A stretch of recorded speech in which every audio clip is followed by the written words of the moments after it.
This is our Flat Earth series tonight. Flat Earth, Misdirection, Red Herrings, and Conspiracies.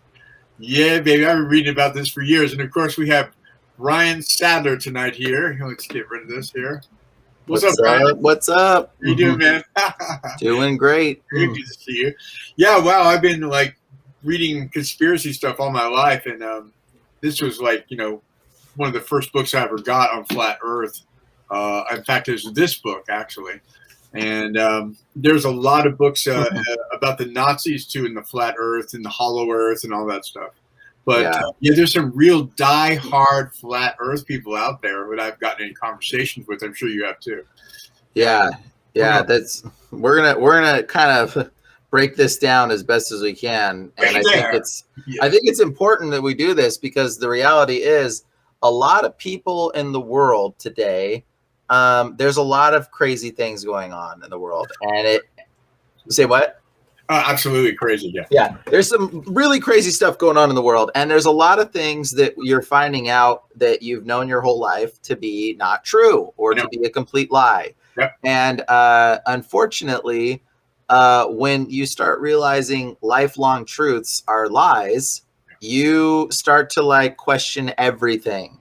So there's a lot of people that are becoming conspiracy theorists, I guess you could call them. I don't call myself a conspiracy theorist at all. I actually just say, hey, look, I'm somebody that seeks out thoughts and ideas.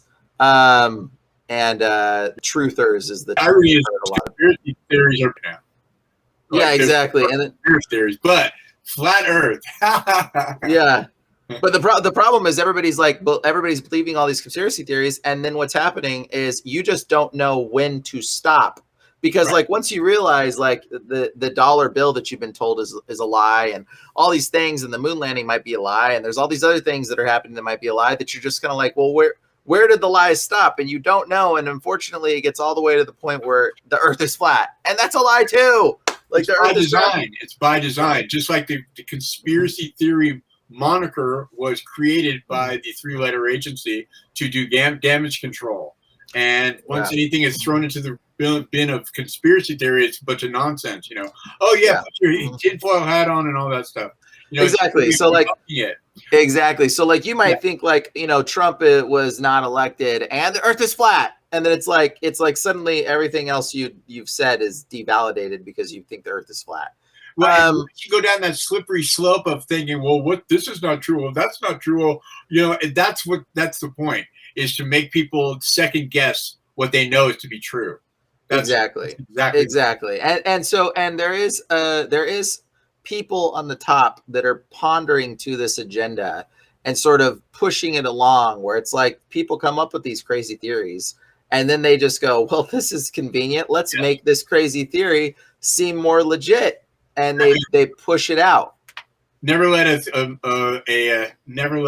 good crisis go to waste. Yeah, good crisis go to waste. Every single thing and hyperventilating or just hyping it up to make it, fit their narrative, basically. Yeah. Exactly. And so it's Flat Earth may have been not a thing and it may have just fizzled out, but now it's a thing that's a discussion in mainstream media and people are on the news channels talking about it. And you're what is going on in the world? So. And that's the least of the shocks, yeah. Yeah, that's the least. But it's interesting because it just shows how susceptible humans are to information when you can't really find the truth or observe it yourself. Something you can't observe, how do you know if it's true? Yeah. You know what I mean? You only believe by what people are telling you. Well, so what I try to do is try to give observable truth to things. So today we are going to explain the Earth in observable truth. And I got this really cool little model. Well, we won't do it yet. But let's go through some of the pictures and then we'll explain. we'll just explain some truth and we'll explain how the Earth couldn't be flat. Actually, we're going to explain how the Earth can't be flat due to stars and some observable things that due to radio, stars, and a few different things that you can observe. That if you're questioning right now, if you're man, I think the Earth is flat, this video is for you, because we're going to give you some really good questions to be hey, listen, we believe some out there theories, but like there's a lot of stuff that you have to really like contemplate why or how or what's the purpose, you know? And so we want to sort of make, I feel like we need to make this video just to explain to a lot of people, so that way we can kind of pull people back from the edge when they're starting to dig into the deepness. They don't suddenly go all the way off, and then they're, you know, you fall for what is called a red herring. And these are red herrings. Okay. There's so many conspiracies today that are red herrings that literally are put in place to make you look like a moron, to make you look like, sound like a crazy person, and to just push you just a little bit further off the edge to where it devalidates all the rest of the things that you... It's called damage control. So you have a conspiracy that's true, but they go in and hyperinflate it into something it's not and gets a little crazy, and then everyone focuses on that, and then they can immediately say, oh, you're an idiot. Yeah. Exactly. So like for instance, the Jeffrey Epstein thing. Like Jeffrey Epstein 100% was trafficking young girls or children, if you will. And who knows what was going to some of them, because some of them I'm sure went missing, and there was some other stuff, and there's evidence for this. And Bill Clinton was on his plane, but then they pushed that theory so far to the point where it's like, and they were sacrificing the children and drinking their blood. Now that might be the case. They might have been doing that. In fact, there's like, me personally, I kind of think maybe they were, but at the same time, there's no evidence for that extra little push off the cliff. We can say there is a little bit. I mean, they hired a bunch of companies to come in, cement companies, and fill in all and have documentation of that. They know all the tunnels that supposedly everything went on in, that they have video footage of the cameras that were all over the tunnels, that were these crazy things were going on. They came in later and filled in all the tunnels with cement. Yeah. So, I've not seen that footage. I've not seen that footage, so I don't know, and I don't know how valid the footage is. It's documented that they brought these companies in to fill in those tunnels. So yeah, that's questionable. That's questionable if that document was real. We can't validate that kind of stuff. You know what I mean? 100%. So there's like a line in conspiracy where it's like, okay, yeah, these things are true all the way up to a certain point, and then it just like gets pushed off the ledge just to make it to where.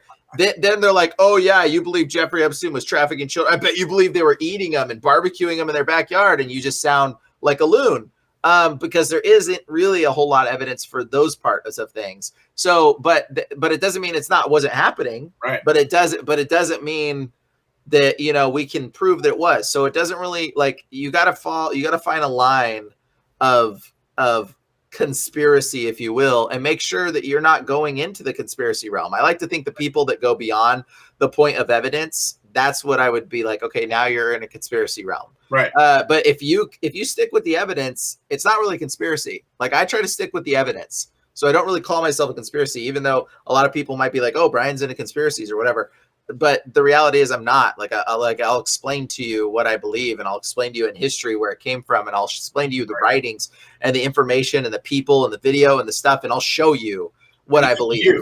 It's not conspiracy, like it's been proven or it's been verified or it's been accounted for. So this is what we're trying to fix right now. So we're flat Earth. We're not conspiracy theorists. We're researchers. I love to research stuff, because it's all about backing up with information. You know, you get a little bit of information here, a little bit of information there, but then when they start cross-referencing, then you're starting to get some actual information you can look at. Absolutely. So but then some people get misled. So we want to fix some of the misleading parts. So let's show some images here of flat Earth. So this is what people believe. People believe that the Earth has a wall of ice at the around. That's the theory right now, that the wall of ice goes all the way around, and there's an ice spot in the middle. There's also a common theory where they believe the Earth is actually a dome. It's like a bubble, not really flat. It's just a dome Earth. But we'll explain some of the issues. Let's go to the next one. That come up with some of those things. That doesn't really explain the dome one, but that does show the image in the background. There'll be a dome over it with the atmosphere, a domed atmosphere. But yeah, now here's actually, go back to that one. Here's an interesting one. So a lot of people that are on flat Earth, one of the issues here is that they believe the sun and the moon like rotate and they're the same size. And there's like they're just moving around the Earth. But the problem is the sun and the moon, they don't go into the horizon and just they actually drop below the horizon. Right. Okay. They actually drop below, and they don't change size. Yeah. So like if the sun was moving away over us, it would be bigger when it's above us, and as it got further to the horizon, it would actually get smaller as it was further away. But the problem is there's actually what's called, it's an optical illusion, where the moon, when you see the moon close to the horizon or the sun close to the horizon, it actually looks bigger. It's actually a common illusion that happens to people's perception when they see the moon in the sky or the sun in the sky. It's smaller, but when the sun is setting or when the moon is at the low horizon line, the moon looks massive. It looks so much bigger. Yeah. And it's because you have it in reference to the things around it, but it's not really actually changing size at all, but you perceive it as getting bigger. But it would be just the opposite. If the moon or the sun was moving away, it would actually get smaller as it got further away beyond the point of horizon. I mean, with this model right here, you would always see the sun and the moon. They think that maybe at a certain distance the sun's so far away that it drops below the horizon, which doesn't make sense, but maybe. Makes sense. So this photo is taken with a fisheye lens. Now you know it's a fisheye lens because you can actually see the rope on the right-hand side of the image. So like people think that you can actually get high enough on the Earth to actually see the curvature of the Earth. You can't, okay? You can't get high enough. And well, it's accurate. It's true. They do fisheye lenses to make that curve, and that is absolutely true. Like that shot right there was taken with a fisheye lens, literally to make the Earth look like it's curving. Okay, right. And so it is above the atmospheric line, the atmospheric dense line, which is that blue thing that you see on the perimeter. That's the atmosphere that you're seeing, and it's above that atmosphere. So the sky is black, but it's daytime, so you actually see the sun, and so the sun washes out all the light, so you can't see the stars in this photo. So it looks like you're in outer space, but you're not. Yep. But the again, the Earth being round, another round shot. What's the next one? Well, this is that's another fisheye lens taken. That shot. People see these round Earth edge photos.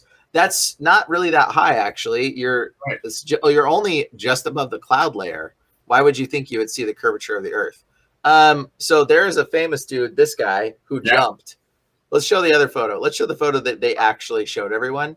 This is the photo they showed everybody, okay? Felix. I forget his last name. It's hard to pronounce. Baumgartner. Okay. Yeah, so Felix jumped at a height of, I think it was 24.5 miles up into the atmosphere, okay? 24 miles up into the atmosphere. Wow. Okay. That's how high up he was. Okay. And at 24 miles, I want you to actually switch back to me. Let me just show you something real quick. There is a scientist. What's that? Neil deGrasse.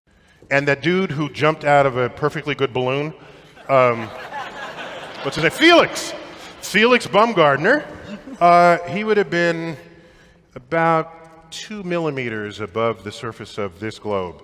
That's his edge of space jump.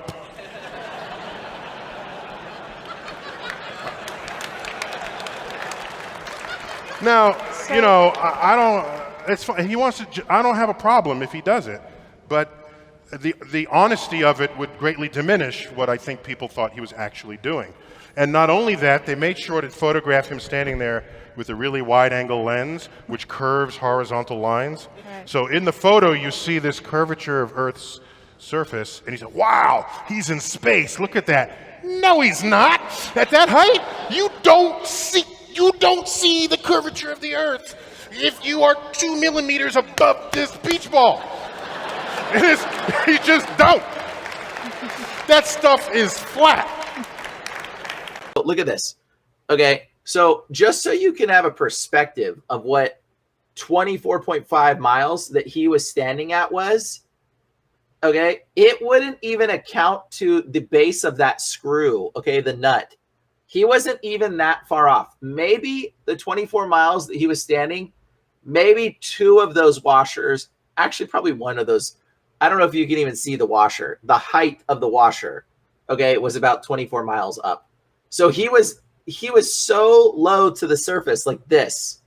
He was so close to the surface that even at that distance, he could not physically see the curvature of the Earth. Okay, this is the highest jump in the world that was done. And even in this photo, they used the fisheye lens. You see all the distortion at the bottom of the photo there, but they used the fisheye lens to make it seem like he was so high up. He was so high up. That's fisheye lens distortion, literally, to make it seem like he was in the upper outer atmosphere. He was not in the upper atmosphere. He was not up there. And there was that scientist dude that said it himself. He literally said there's no way he could see the curvature of the Earth. Yeah, Neil deGrasse. I think Neil deGrasse Tyson. You pause at that point and talk about how massive the Earth is. Yeah. Okay. So yeah, people think the Earth is about to be overpopulated. Okay, there is a common consensus that you think there's about to be overpopulated, except for in a photo like that, or when you're in a plane.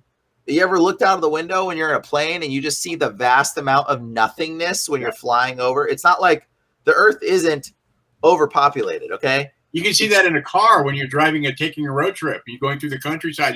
There's no one around. Yeah, there's vast nothingness in America, okay? And in Africa, there's vast nothingness. There's parts in China that are just vast nothingness. Our Earth could probably, I think, comfortably and easily house. Somebody said this before. Comfortably and easily house over 100 billion humans. Okay, and you wouldn't even see each other. Yeah, and it would be fine. Okay, like comfortably. Okay, so there is so much vast emptiness in the world right now. We are not overpopulated. We are not close to being overpopulated. That is an agenda that the higher ups want you to think. Absolutely, that we're close to being overpopulated, to have an excuse for why they might be doing the things they're doing, where they're like trying to kill people. Yeah, the Green New Deal. They're trying to kill people off. All these horrible things they're trying to do is for this agenda that they're telling you that the Earth might be overpopulated. But the reality is, you can see it yourself. Like, just observe when you drive out and go to nothingness land. It's just miles and miles of nothingness. Like here in America, you could drive forever. There's places in the world that are just vast nothingness. And this echoes back to the little warm cooling thing that's going on in the 60s. We're going to be an ice age coming up. It's going to be an ice age. You're going to freeze. Oh, it's not working. Okay, well then this it's warming up. We're going to be boiled alive and blah, blah, blah. Oh, that's not working. Oh, well, we'll just call it climate change then. Yeah. And what it really is a way to push for more money for their black projects or for whatever. It's graft. It's graft is what it is. It's a graft to push for agendas. They're pushing you down a way that they can have more draconian control over every single thing you do. When really the reality is the Earth is so big, we could handle 100 billion people easily. Yeah. Now stop. Don't leave the channel because of what we just said might be heresy to you. Like, please don't leave. Just listen to us out, okay? I know this sounds crazy, right? And people are like, but the world is gonna get oh my gosh, like plastic bags are gonna kill all the turtles in the ocean and we're all gonna die. Say about that. George Carlin did a great comedy bit. He was talking about, everyone says all this stuff about the Earth. The Earth has been around, he said it for 420 billion years, which I don't believe, but it's been around a long time. It's had volcanoes, it's had polar shifts, it's had ice ages, it's had everything. You think a few plastic bags are going to change the course of what they're? Okay, it doesn't come anywhere near touching it, Yeah. And the pompousness of man to think that we have, so big effect something so drastically plays right into their whole scheme, basically. Yeah, humans, you think you're so powerful that you can affect the Earth, and the reality is this. Okay, so here's what you got to look at in our world today. I went to this meeting with all these. I got to film and do video production for. It was like a big oil company. Okay, it was this big oil gathering of all the heads of all the oil departments, and I got to film and ask one of the top scientists involved with some of this stuff. And I said, hey, listen, bro. As I was filming, I was like, hey, I just want to ask you a personal question. I said, is there anything human measurable that we can determine that humans have added to the environment, that we know that humans are added to the environment? Right. And he said, yes. He thought about it for a while. He goes, well, there's only one thing that we know for certain that humans have caused. And he goes, we have added about a 0.02% of carbon in the atmosphere. Okay. 0.02, which is like nothing. Okay. And this is like one of the top scientists. He worked for Washington and a bunch of other stuff. And he said, that's the only thing we can observably say that we as humans, since the Industrial Revolution, all the pollution that we put in the atmosphere, have added. But the whole earth is a filter. People don't know this, but the oceans, it's a giant filter. Like it literally, the ocean is taking all of your smog and your dirt and then taking it in, and the plants and the water and the things in the ocean are filtering it out. So the earth is a giant, we live in a giant filter. It's like the rain catches the debris, brings it down to the water sucks it up, and then the plant life and the other organisms inside the ocean like absorb it, and it filters it. It's a big filtering system. You can look at how they distill water. When you distill water, you're making it turn to steam, and all the bad properties stay below, and the steam is regenerated and it's pure. And so it's the same kind of cycle that the earth does, the actual earth. The earth is not a living entity. It's not alive. It's creation. It's not Mother Gaia and all that stuff. Okay. Well, yeah, but still the point is it's a giant filter. You live on a filter. Okay. This thing is a filter system that you live in. Okay. And it survives, and it can continue to survive and filter all the dirt and smog and dust and all of the particles and the free radicals out of the atmosphere. You're not so big, humans, that you can actually affect the earth. Okay. The biggest jump in our weak, feeble humanity, the biggest jump in the world was like not even a gap that I can even put my finger on. Okay. And that's like our greatest jump achievement. You think you honestly affect the entire universe? Like the entire planet, so much so. I know this sounds ridiculous. In fact, we know that this is not true because we could tell in history based on ice cores. Okay. So they take ice core samples up in like the frozen Arctic areas where they pull out these giant cores, and they can look and they can see the amount of carbon and the amount of frost and unfrozen and frozen and unfrozen. They can see the layers, and they can see the freezing and unfreezing cycles and measure the carbon and the stuff in those ice core samples. Okay. Giant ice cores. They dig super down deep, and they can see the ice freezing and unfreezing. And we know from the ice cores that the earth has gone through massive frozen times of ice ages and then melting ages. And we can see this variance. We can see these changes happening throughout the earth through the ice cores. Okay. And we know that the poles have shifted through the way iron grows. We know how iron's growing one way, and then it was suddenly all the iron in the world switched and started growing the other way. Okay. So like we can see that the poles on the earth have flip-flopped. We can see that there was an ice age. There was like freaking all kinds of melting that happened, and then it froze again. And so we know that the earth goes through these cycles, and we're aware of the cycles. Okay. The earth right now is going through a cycle. Yep. Okay. And the data they used for the Green New Deal was so manipulated data. They pulled every bit of the data they pulled from specific dates where the cycle had just got done dipping down or dipping up. And then that was the date that they recorded. None of the data was from a consistent date in the Green New Deal stuff. The data that they presented was from like 1981 to 1960s, and then from 1950s to 1990s. Oh, here's the data from this point on. And they were showing, they used all these samples because they evaded all the waves. They evaded all the waves by showing different start dates with all the sample data they presented, which concluded to an idea that makes it almost look like the earth is going into a giant rise in heat, when we know where they pulled the data. I believe it was 1980 something, the data where they previously pulled the rise of the temperature that's going up. The year before that, the temperature was the hottest it's ever been, and it was hotter than what it is to the hottest day we were experiencing now. And then people started saying like, hey, global warming, it's not working. Let's call it global climate change, because people were catching on that a lot of this data has been manipulated. And they're like, that's not making sense. It doesn't match the data because we're going in cycles and waves. And so they basically did that. Anyways. What they do is they use the media to fan the flames of fear. Yes, it's fear. They're trying to make everybody afraid. Look at this poor polar bear. He's got a little tiny ice floe. He left us just one long little. It's going to kill him. And like they just ram it down every day on all the stations and stuff. And but the reality is, how many of you have ever seen a polar bear?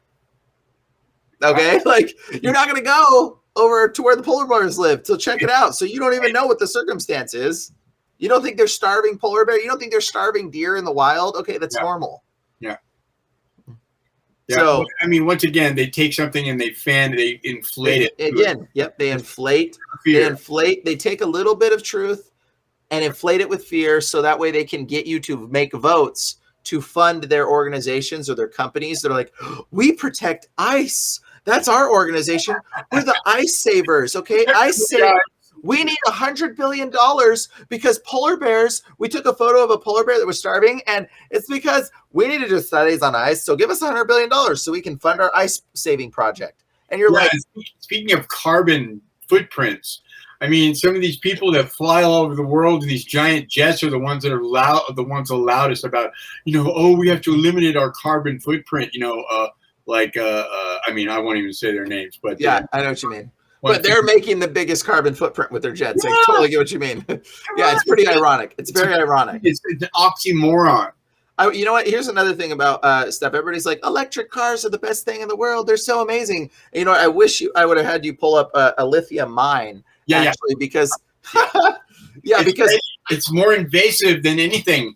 Yes. What they have to do to just open big holes in the ground and like massive. Like almost mile areas are destroyed because of them because of the lithium mine to mine the lithium that's in the batteries for your electric car is so destructive to the environment. And it's been brought up to Elon Musk, and Elon's like, well, I guess we'll get to that bridge when we get there. But it's literally destroying environments, completely obliterating. Whereas an oil field, I grew up around a bunch of oil fields. So I knew and seen all the oil field stuff all around where I was at. And literally the oil fields you can have a lot of dead stuff happen, but you can put an oil field in a very green area and it stays green, even though you're pumping the oil out of the ground. You just don't want to spill it. Right. But the oil is not nearly as detrimental to the environment as a lithium mine. Lithium mines, you have to just cut into the ground and just rip it to pieces and utterly destroy the ground to pull out lithium. And then chunk it through this grinding mill that just parts it out, and it just completely decimates an environment. So anyways, common misconceptions that people again are going for. The earth, you're not so big, okay? You're not so big. Stop thinking you're so big that you can actually affect the earth, A. And B, even on that note about the solar, they haven't even got solar to the point where it actually is worth it, because just 45 said, it's not a sunny day. I guess we can't watch TV because it's not sunny outside. Or the wind turbines. What they have to do to make those turbines? They come from Germany, and they have to make these things. Once again, it's like strip mining. It's insane, and they can't get rid of them when they're done. And they kill wildlife, which is they kill a lot of birds that fly. They kill so much birds, and they're ugly. They're ugly. I don't know. I thought they looked kind of cool when I say the field. There's a field of windmills out here. What's interesting about the windmill stuff is, and all of the solar technology. There was a child that made a 3D solar cell as a project. Okay, he made this, and GE bought this kid's science fair project for his 3D solar cell. Wow. Now, and it was in the news. It was legit. He invented a 3D solar cell. This kid was 14 or something. The funny part about the story is that if a 14-year-old came up with the technology of a better solar cell and purchased it for some millions of dollars or something from this kid, what makes you think that the technology that they're giving you is the most advanced? Just think about that. A 14-year-old created a more efficient solar cell that was 90% more efficient than our current cell. It's called a 3D solar cell, and you can look up stuff about it. And they shelved this project. This was years ago when this came out, and it was a big deal. And I was looking into trying to recreate it and research it and stuff. But they pretty much shelved it. They bought this technology. It went in the news. It was a big deal. And then they shelved this 3D solar cell, and you've never even seen it. Okay, but some 13-year-old kid created a more efficient solar cell than the ones that we have today. Well, there was a conspiratorial line of reasoning where all the technology they have is 100 years behind the times. They don't want to let the super technology out. That's just for the elite. Well, you got to think it's not necessarily for the elite. It's for the sake of money, because the elite don't care. Like, they don't care if they're wasting money, but they can make more money. But let's say they come up with a great invention and they release the great invention now. Well, if I like milked this invention, just like the car company, the car company, just going to say that. The hemp car, the water car, these were invented in the 1900s, and they were bought out and gone. They're gone. Well, we don't even know, not necessarily that. There is a car, you can make a thing run off of water. Actually, there's a lot of technologies about that right now. There's still little parts you can do regarding that. They sell these little fuel cells. Okay, but anyways, regardless of that, like today, the car company that you can observe this right now. Why did they still make cars with the roll-up window? With your hand roll up with. Why do they still make cars without Bluetooth? Okay. Right. Why is any car today that you buy that are like freaking $14,000, $15,000 in the cheap end still don't got Bluetooth in them, still don't have speaker technology, still don't have easy, simple technologies that Tesla just said, okay, like, why is this not like a normal thing? Like, okay, because the car company has been milking the technology out of you. They've literally been limiting it and slowly letting some of it out and milking it out of you, and then putting it into the luxury cars. Right. It should be in the standard car, all the standard cars. Absolutely. But they don't want to put it in all the standard cars because then they can't milk you for all the upgrades. Oh, now our cars all have Bluetooth. By default now, seriously, every freaking car should have Bluetooth in it. Right. And it's absurd that when you buy a car, if it doesn't have Bluetooth, it's maddeningly absurd. It's absurd that there's not that technology, that instant brakes and sensors and everything. It's absurd that every single car doesn't have that. Yeah, especially for how much you pay for these pieces of metal. Right. It's absurd. It's completely absurd. Perks, for the extra money. Yeah, exactly. It's all about funding. It's all about keeping technology to fund it more in these arenas, okay? And so a lot of conspiracies also link to this type of concept as well. They milk things for what they're worth. They're trying to bring about another agenda or whatever. So yeah, anyway, so it's all connected, okay? And I know, and so like the Earth, you are not bigger than this, okay? And you can't affect this very much, okay? You're not so powerful that you can affect these things. Okay, what's our next image? Well, here we go. Let's see what do we got. Oh yeah, this one's interesting. Okay, this is the NATO, I believe it is, that symbol right there. And so this is the map of the flat Earth concept, where it's like, oh, here's the flat Earth with Antarctica in the middle, or no, wait, that's the North Pole area in the middle, and then Antarctica all the way around. The wall of ice that keeps us from venturing forth beyond the great horizon. Ah, yes, the wall of ice. Yeah, so, and it's interesting that the United Nations, it's got the World Health Organization has the same map. Yep. All these different companies have this same sort of flat Earth map looking image. Now, I'm gonna say that is interesting, but I'm also a designer. Okay, so I've created a lot of logos in my days and like done a lot of design stuff, and it's not uncommon for people to go, oh, hey, like that. Oh, they had that world on their map. Right. Maybe we should throw it on ours. Yeah, let's keep it consistent. That looks great. We'll throw it on our map too. And somebody designed this concept to try to make the world look unified and equally spread out, so that way we encompass all of the world. So they made this little world map, and that's the map that they use. It is a little weird. Gonna give you, that's like 1 point for the flat earthers right there. That it is a little weird when you see the maps that they present constantly. Let's show some of them. Actually, show some of the other maps. Oh, you mean the older ones? Yeah, is that what's next? Yeah, the North Pole. This is interesting because it literally has like a pole that's like shooting out right there in the middle. I don't know if you guys can see it, but right in the middle, there's like a little pole that starts wherever, and then it shoots up. Okay, and there's a hole in the middle of that North Pole, and it's like land. It's kind of interesting. What's the next ones? You can show some of those ones. Yeah, again, there's the North Pole. It's shooting off to the left there, but there's like rivers coming out of this. Okay, this is land, and it's green land. Okay, and Antarctica, is it Antarctica, or is it the Arctic Circle, right? Something like that. Yeah. And then it's got, there's a whole theory about the hollow Earth. How there's holes on each end. Yeah, show the next image. Yeah, and so like it's super interesting to see this. And it's like, what is this map? But again, it was people copying other people. Right. You know, and so, you know, who knows what was really going on here. We couldn't really fly around very easily back then and see this kind of stuff. However, there were maps that were drawn. What's the next one? Of the Earth that was pretty accurate. And so we know that they flew somehow around to get some maps. What's the next one? Is that it for that one? Well, that's all the old maps. So there's the whole thing about Admiral Byrd was one of the ones who found hollow Earth. Literally flew into the hole and found a whole inner Earth with an inner sun, which they say is the source of the aurora borealis. When you see the lights in the sky, it's a reflection of the sun in the hollow Earth. And they supposedly found, you know, dinosaurs and all this crazy stuff.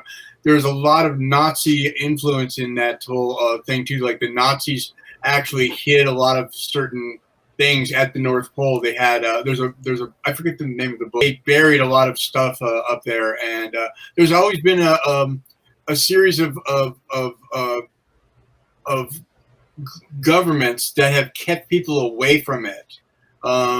They don't want you going up there. They don't want you to know anything about the holes that are up there. They even hide it on the Google Maps. You can't see it.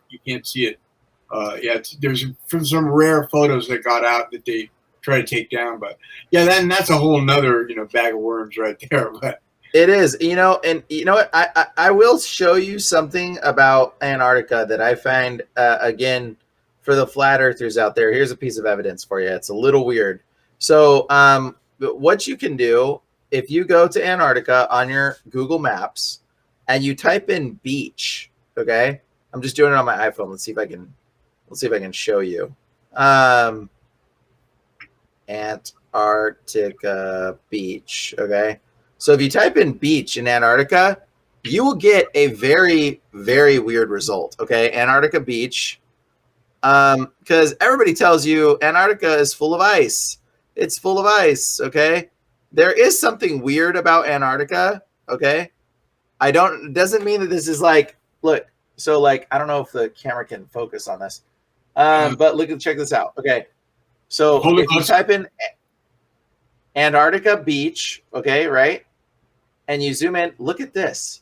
This is literally, I don't know if it can focus on that. Yeah, hold it closer. Yeah, a little too close. Yeah, you got a big idea. Yeah.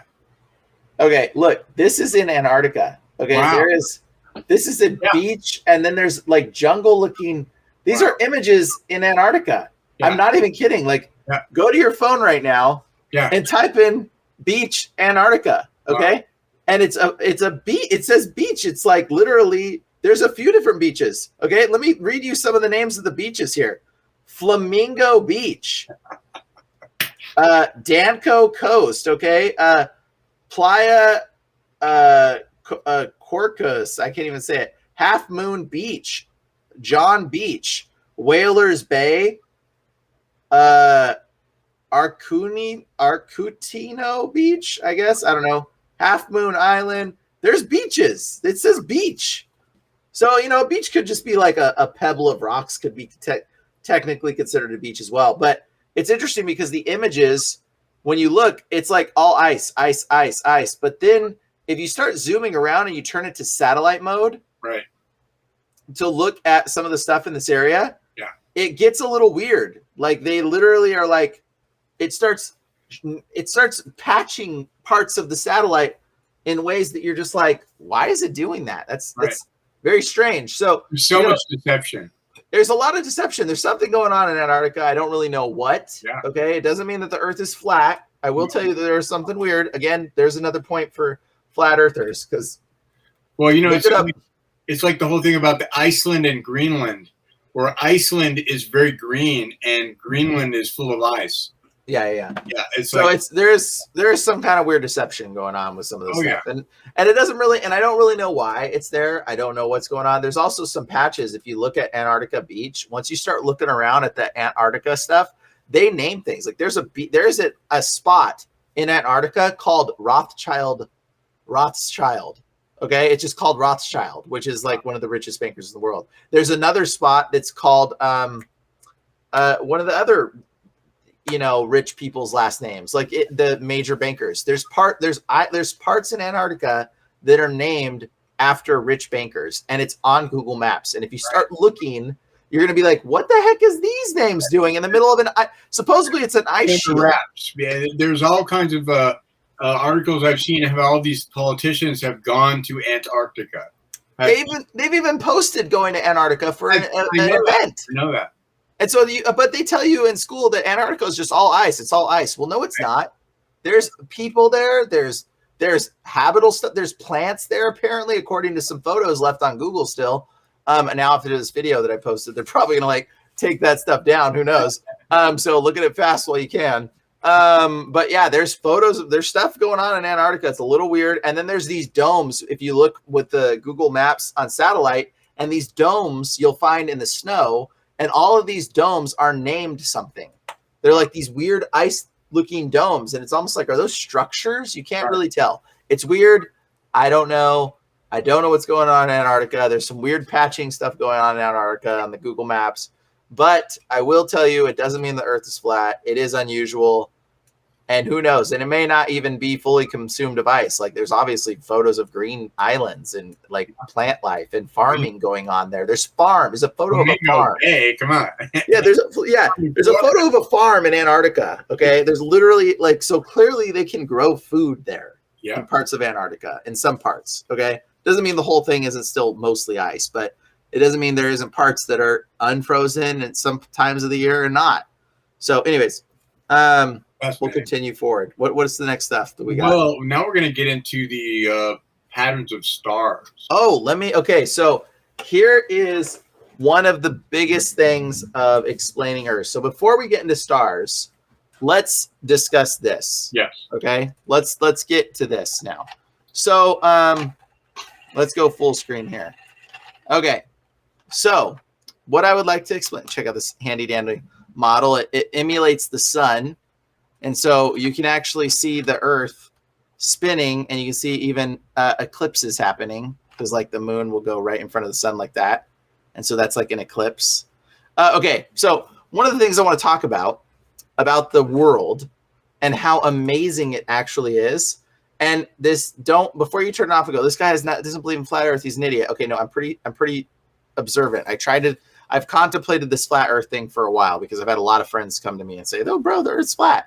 And I'm like, I don't know. I'll have to figure that out. So anyways, this is the sun. Okay. It's much larger than the moon. But what's fascinating is the distance the sun is from the Earth is the exact size in comparison to the moon's distance from the Earth.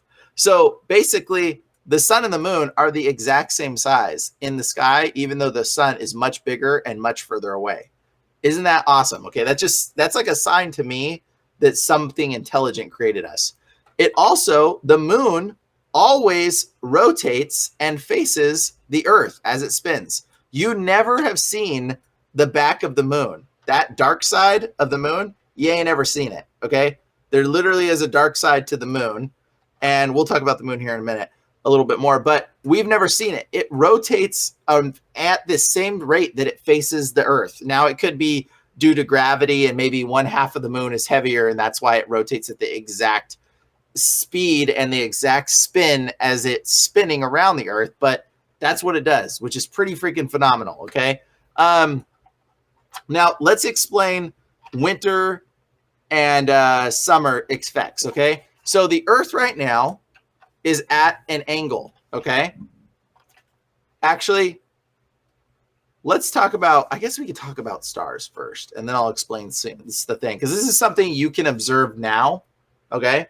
What I want to explain is, let's see, there's the North Star, okay? Now, for those that don't know, a lot of people in America have no clue, but let's explain, but everyone in America, any country above the equator has summer at the same time. I'll explain stars next. I've got this one. Anybody above the equator has summer at the same time, and people below the equator have winter while they're having summer, okay? And then it flip-flops, okay? So this is how you can explain the different temperatures going on in the world. Now, for those Americans that don't travel, okay, figure it out. I don't know what to tell you. Okay, so right now we are going to show that Australia, this is summertime for Australia. I want to see that this Earth is at an angle, okay? There's an angular tilt to the Earth, okay? And Australia is getting hit by the sun. I don't know if you can't really see it very well because the light here. I'll turn that off. Maybe we don't need that. Okay, so Australia is actually getting hit by the sun more directly, okay? And if we switch to North America is way up here, and they're not getting hit by the sun as much, okay? The sun's direct heat is going to... So right now, this is actually summertime for Australia and wintertime for North America because North America is way up here, okay? So... you in the United States, it's winter, it's summer in Australia. But let's go to the other side of the Earth. Now look, notice the angle of the Earth is still keeping that angle, okay? It doesn't matter where it's at. The Earth stays at that angle as it spins and rotates around the Earth, okay? Now check this out. This is where it gets interesting. So now Australia is in winter because we just moved all 180 degrees around the Earth. Australia is in winter. And look, it's way down here. And so the direct sunlight is hitting here. So now North America, boom, they're the ones that are getting summer. And Australia is now in winter. So do you see that the angle, now it doesn't matter, that angle stays always. The Earth is always staying at that angle as it rotates. Look, see how it's still staying at that angle? No matter how we go around the Earth or around the sun, the Earth is always at that angle, okay? So it's going to keep that angle going at that almost 30, I forget the exact degree. Anyways, so it's going to stay there. And this is how you know the seasons are changing. And let me explain something about the Earth that's so incredibly fascinating. Did you know that subtle shift from the Earth being on this side to the Earth spinning on this side is what creates the changing season temperatures? Did you know that if the Earth was just this much closer to the sun in comparison, like this much, the Earth would not exist as it is. It would be completely burnt.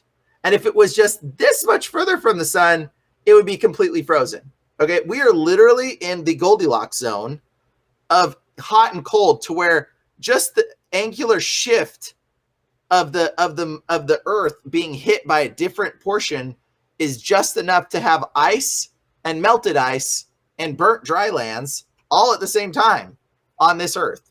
And so it is the perfect fluctuating spot to create fluctuation, which actually helps sustain life. Like if the Earth was in a straight axis, if it was straight and it didn't have this tilt, we wouldn't have seasons. There would be no hot and cold season. It would be like a strip of ice all around the top, strip of ice on the bottom, and just burnt all in the middle.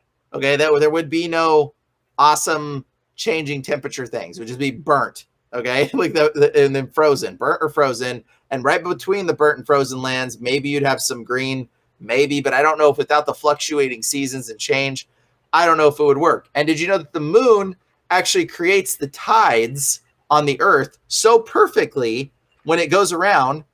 It perfectly gives us these tides, and it helps create and sustain life. So everything about this is like a clock. It's like a perfectly designed clock. Okay. And it's amazing how well it works. Now we'll talk about seasons. I'll talk about a bigger conspiracy than flat Earth that you're not even going to know. But did you know that we're supposed to have 13 months?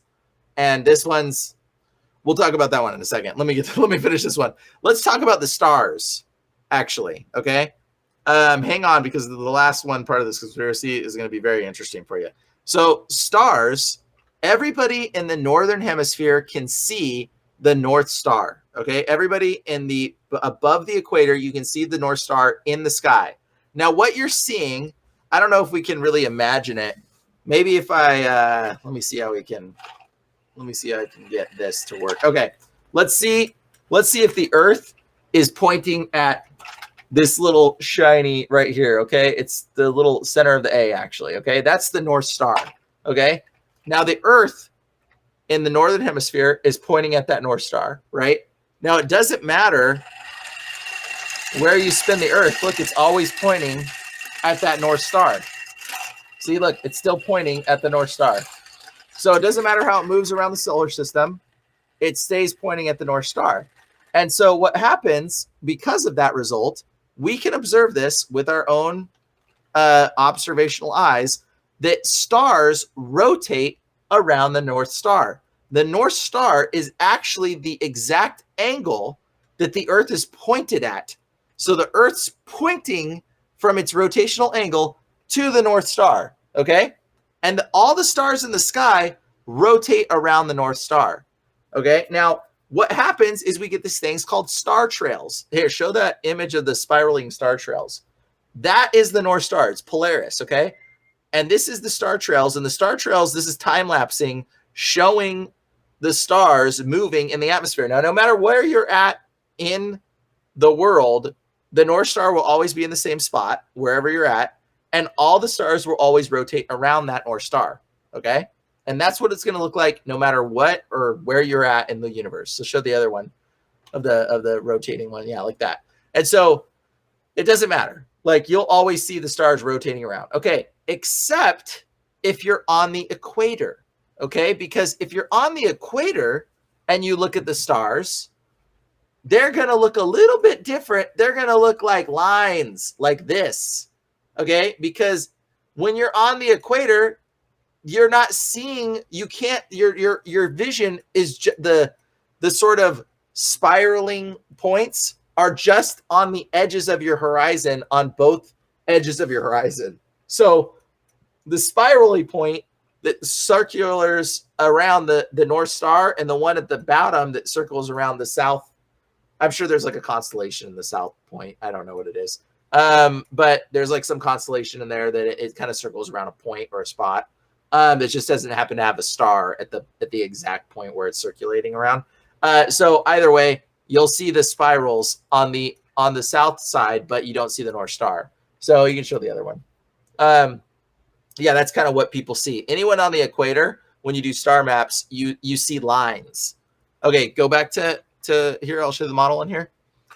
And so the model here, where I'm at. Okay, so what's happening is people on the North Star, or people on the northern hemisphere, are seeing all the stars rotating around that.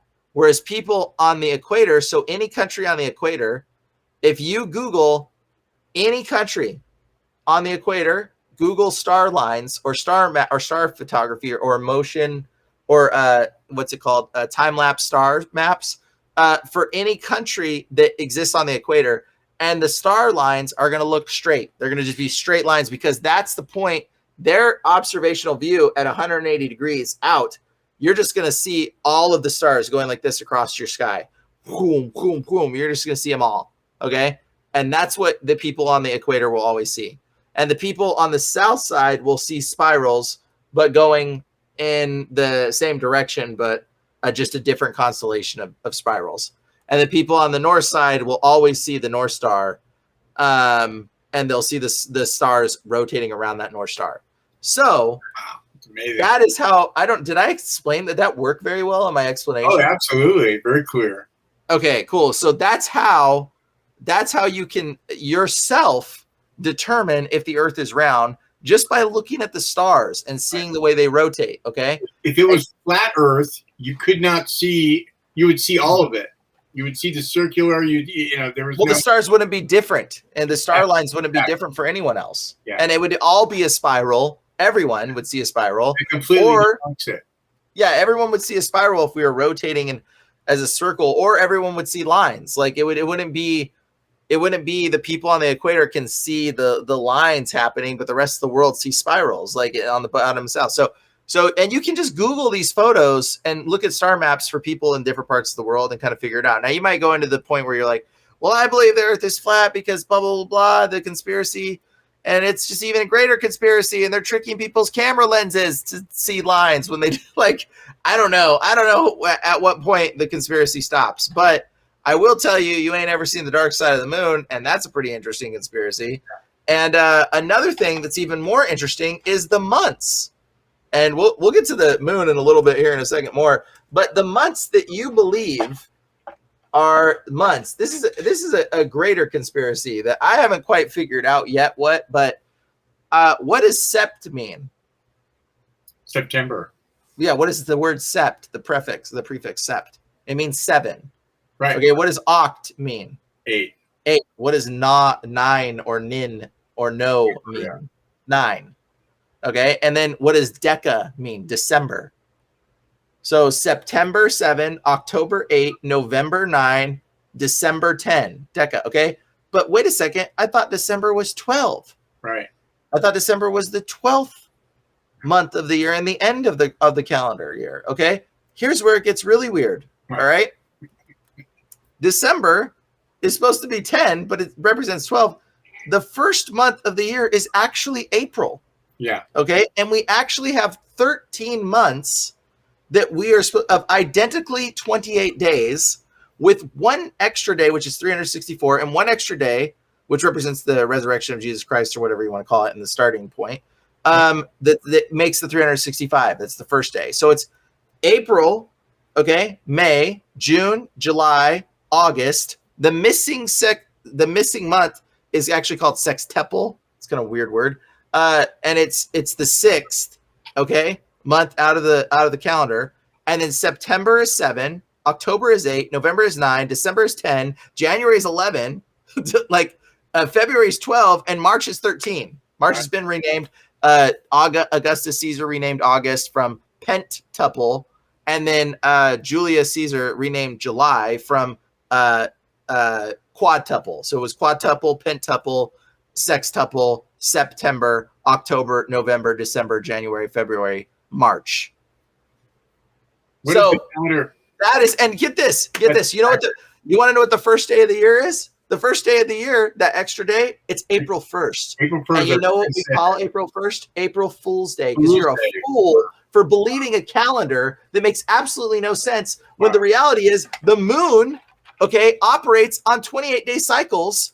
Girls, like women's periods, are on 28-day cycles. Yep. Everything in the world functions on even 28-day cycles. So the calendar should be a 28-day, even 28 days a month, even cycles. But they've made this foolish calendar and call you all a fool for believing it and invented April Fool's Day literally to just create ridiculous confusion. So it just makes more confusion in the world. I'm not quite sure why they did that, to be completely honest. I haven't even figured it out yet. Like, what about the Jewish calendar? I don't know. I haven't looked into it, but I'm sure it's exactly what you were talking about. Yeah, it's probably more accurate. April's the beginning of it. Yeah. Well, that's probably more accurate to what it's supposed to be.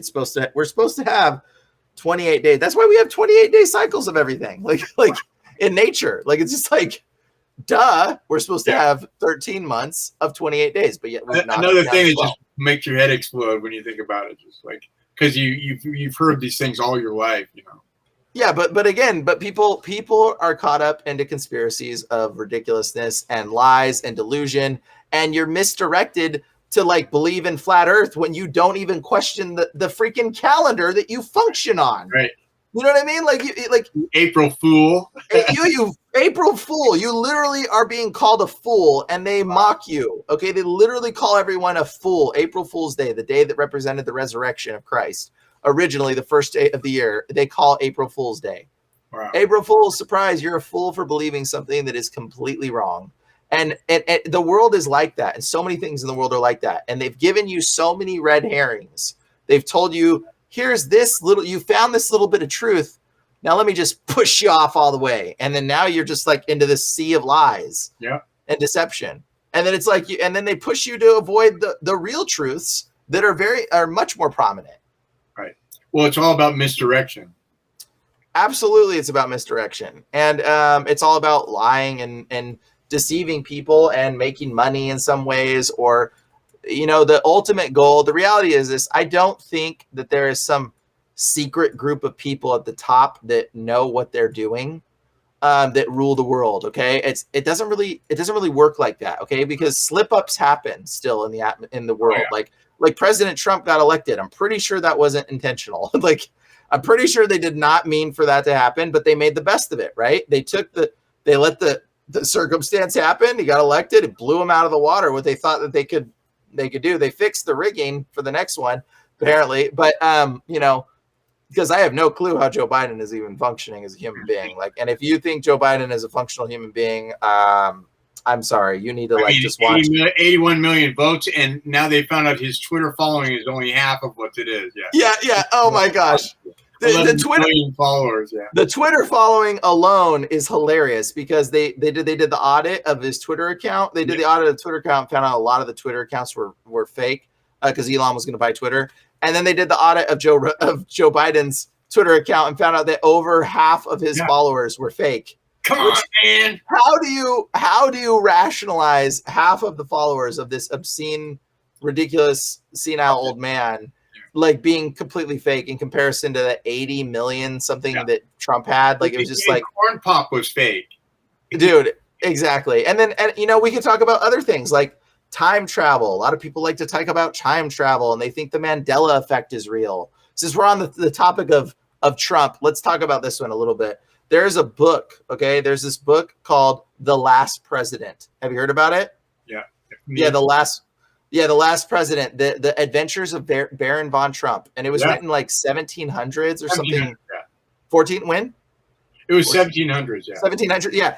Okay, a children's book, all right? And it was written so long ago. Well, here's the deal. Here's where your conspiracies just get all out of whack. And then we can bring it back to some reality here for a second, okay? So this book is phenomenal. And if you haven't checked it out, it'll blow your mind. It literally says it's called The Last President. The story is about this little Baron von Trump. Okay, we're talking about time travel. I know this sounds crazy. Baron von Trump's mentor is called Don, which is short for Donald, obviously. And so Don mentors Baron von Trump. Donald Trump's son, is called Baron. Okay. In the book, it literally says, I don't know where Trump's tower is at. I think it's Fifth Avenue on New York. Right. In the book, it literally says they started out by yelling "Death to the Rich Man" at the tower on Fifth Avenue in New York. It's like, I think that's exact. It's like, I forget his exact address, but it pinpoints Trump Tower's exact address, saying "Death to the Rich Man." Like when you read it, these components of it, people are like, it's literally written by a time traveler. Like the stuff, read the Amazon reviews. Like, just read the Amazon reviews about this book. It's phenomenal because there's so many things. It says that the fall of the presidency was due to a man named Pence, which I believe Mike Pence was partially the reason why the votes didn't get recounted. That was the reason why. And it literally says this in the book. It says there's all these components to the book that you would just read it and be like, what the freaking heck? How did this person write these weird and the book is kind of nonsensical. It's kind of all over the place, but yet so many components of what he said make sense and align with what's going on today, which if Trump gets reelected, which I think maybe he might, and if that happens, I'm pretty sure the end of the world is going to come after that. They'll probably release another vaccine or another fake pandemic that will probably actually kill people, like a lot of people, like a lot. And that's probably going to be happening. This is my personal, there's me conspiracying. Okay. But that's just my personal view. I'm not saying that's true. I don't know. Anyways. But then he probably would be the last president, and that might actually be the case. And and it says a bunch of nonsensical stuff, right? Okay. So here's the theory. Here's the conspiracy theory that's come out of this. All right. People are like, Donald Trump's uncle actually was involved in taking Tesla's inventions. Right. Did you know that? Yeah. And so Donald Trump's uncle took Tesla's inventions and evaluated it for the United States to determine if anything was safe or not. They believe that Donald Trump's uncle took one of Tesla's inventions that was a time traveling device, right, and he was able to time travel, find out information, come back to time, make some wise decisions, and that's how the Trump family got rich and famous. Okay, this is the theory. All right, so they believe he took it, which it's true. Donald Trump's uncle he was involved with curating some of Tesla's inventions, and 10 of Tesla's inventions never got released to the public. They were deemed too dangerous for society. They absconded with all his books, all his everything. They stole it all out of. Yeah, they took it and they hid it from society, and they said the items are too dangerous for the world to even know about. So there's 10 inventions that Tesla created. Nobody knows what they are. Nobody's supposed to have seen them. People think about the free energy. Yeah, well, it's actually it's an energy based off of frequency. So and Tesla applications, yeah. Tesla invented a way of transmitting frequency through the air that would power things through the air, okay, based off of frequency. And we actually, all he did is he took frequency and found a way to turn it into alternating current into power. And so that's real, and that does exist. The technology is there. In fact, the Soviet Union actually, when we were going through the Cold War, I think it was, I don't remember, but the Soviets gave us a wooden plaque of our seal, of the Eagle seal, and they hung it in the White House in the president's office. Okay, this nice, beautifully carved wooden seal of this eagle. And this was in the 70s, or I don't remember, or the 50s, or I forget when it was. I'm terrible at times. Anyways, they put the seal in the office, and apparently there was people in the outside of the White House trying to listen in for bugs and other frequencies and blah blah. They started picking up the voices of the people in the White House, and they're like, "What? Is there a listening device in the Oval Office?" They're like, "How are we picking up voices on radio frequencies outside the White House of people speaking in the Oval Office inside?" Okay. So they go in and they scour the whole building, and they're like, "You know what? That wooden seal that the Soviets gave us, what's in that thing?" They end up opening it up, right? They open it up and they find out that there is a device hidden in the wooden thing that literally is activated by radio frequency, has no power, no batteries, no power connected to it. It's turned on and activated by radio frequency and has a microphone in it that literally transmits out any audio from the White House wirelessly. Amazing. That's amazing. Wirelessly. Okay, now I can tell you, I was involved in, well, maybe I shouldn't talk about this, but the government situation, and in a friend's place of mine, and we found little black boxes that were like little electrical things hidden all over his building after a government involvement situation. Wow. After some government people went in, we don't even know what they were, so they cut them all out or whatever. But it was very interesting seeing those little things. Now, it's not to say that could have been the same technology that Tesla took, that they just further developed and found a way to make little microphones that can send stuff out via radio signals without you even knowing.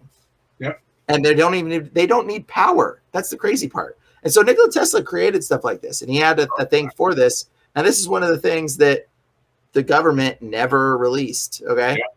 There's so many fascinating parts of Tesla. Tesla is absolutely fascinating. He invented these giant radio wave towers that were so big. Actually, when he was working on a giant one before he died, and somehow in New York. Yeah. And he was working on the world's largest radio frequency receiver. Right. And it was actually, the reason why he was doing it was to hear voices. Right. That's what I was just going to say. Yeah, it was because he literally was hearing voices through the radio.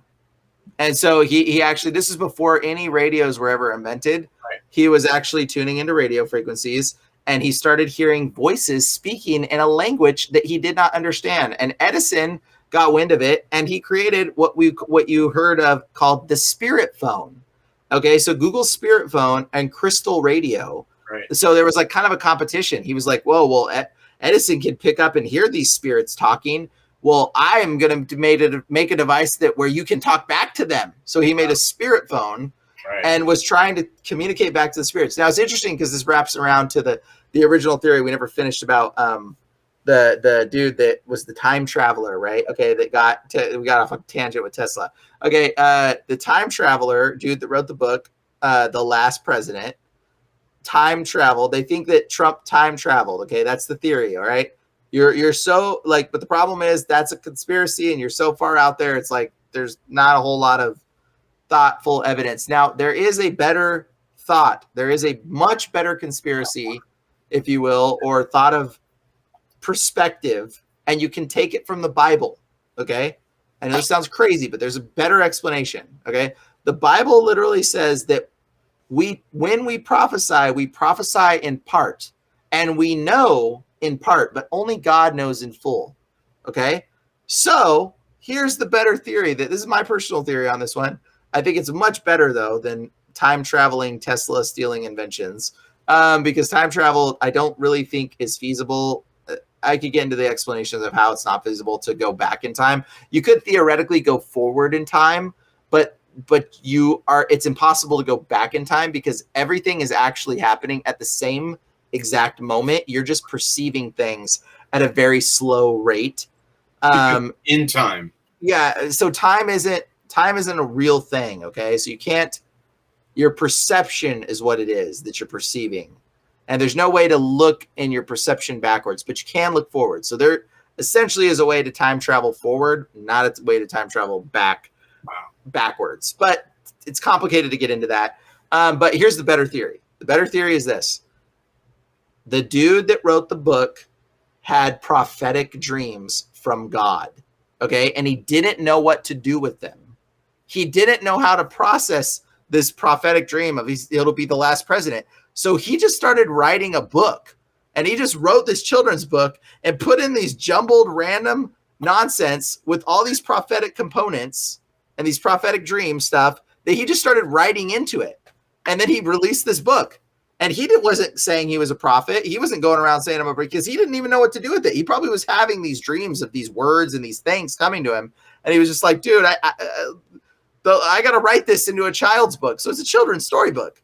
And so that's what he wrote. But but the reality is, like, it's pretty phenomenal, like what some of the things he wrote is. Yeah. So yeah, and it doesn't mean that these things aren't, like, again, you know in part and you prophesy in part, but only God knows it full. So I'm pretty sure the dude didn't even know that he was writing something prophetic. Probably he just was writing random gibberish, trying to put into a story together, and came up with this story. And that's a much more feasible thing. But you can't take one clue away from that he called Trump, if that is the case, and he was a prophetic person writing a prophetic book. Right. He did call Trump the last president. Wow. And that should make you a little concerned, because either that means I want to talk about the moon. Okay, yeah. You want to talk about let's talk a little bit about the moon, I guess. So again, some other common theories that we've got going on in the world is the moon, because you ain't ever seen the dark side of it. Notice how the dark spot always faces away from the earth. The dark spot, you never see the dark side of the moon. Okay, but there is an astronaut who supposedly went into outer space and went to the moon, which again, there's so many clips about us not going to the moon. I don't even know how to start with that one. Like realistically, I don't think we went to the moon. I think that is like next to impossible, because of the answers that we have today. They interview a guy at NASA, which, by the way, we can get into some of the moon. Actually, let's talk about the moon, the beginnings of NASA. Which, for those that don't know, NASA itself, Nasa, means to deceive in Hebrew. It's the Hebrew word for to deceive. Ironically, NASA was developed by mostly Nazi scientists who didn't like the Jews. It was called Operation Paperclip. It's after World War II. All the Nazi scientists were taken over and established NASA. So a lot of the technology, the rocket technology, and a lot of that stuff came from the Nazis. Jack Parson and Nazi scientists working with it. Now, here's the crazy component of this. Like, the Nazi science. So, like, we don't know if Hitler died. I don't know. Here's another conspiracy for you. Here's another one. Hitler. Who told us Hitler killed himself? The Nazis. The Nazis. One picture of him, and it didn't really look like him. And later they found that it had two testicles, and the body had two testicles, and he only had one. Well, no. Here. There's. It's even more than that. Actually, it's more than just that. Of him. Yeah. dying at 80 years old in Argentina. Well, again, you can't quantify if It's a person's true, age. true. So that's who knows. But we can the actual story is more fascinating than that in general. So the Nazis tell us, oh yeah, Hitler shot himself. He's dead. Right. And they're like, we give up. Like, game over. We lose. Like, okay. And then so America was like, no, we're about to do a raid and kill Hitler for real. So we don't believe that he was dead. So we raid it anyways, right? So we go in anyways, and we find a body, and it's already shot, okay? And they're like, oh, this must be Hitler, but they said he was buried. Well, why was he in the place where we raided, okay? Or I don't know if we shot him or if he was already shot, I forget. Anyways, so we're like, okay, I guess this is Hitler, and his face is like messed up. He's like slightly burned or something. I've seen it.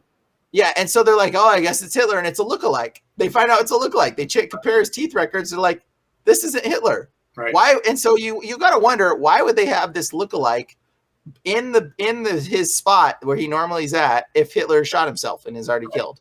Okay, and then we're like, okay, well, that's not Hitler. Where's Hitler? And they're like, well, he already shot himself. Yeah, we told you that. Okay, so then why'd you have a lookalike here?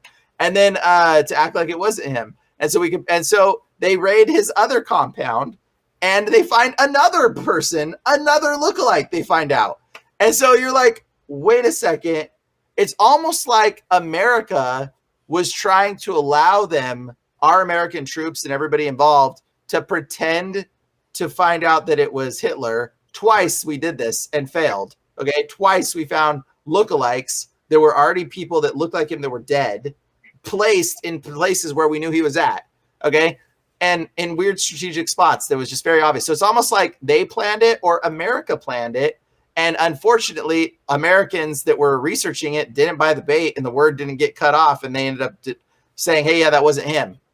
Okay. But for whatever reason, they're like, that wasn't him. The end. We're going to still call it the end of the war or whatever. He's given up or whatever. And we just said, okay, it's done. And then instead of killing or putting to prison all the Nazi scientists that were involved in occult practices, satanic occult practices, and human experiments and human sacrificing experiments, instead of saying, hey, those people that are involved in this horrible stuff, we're going to put you in jail or put you away or kill you.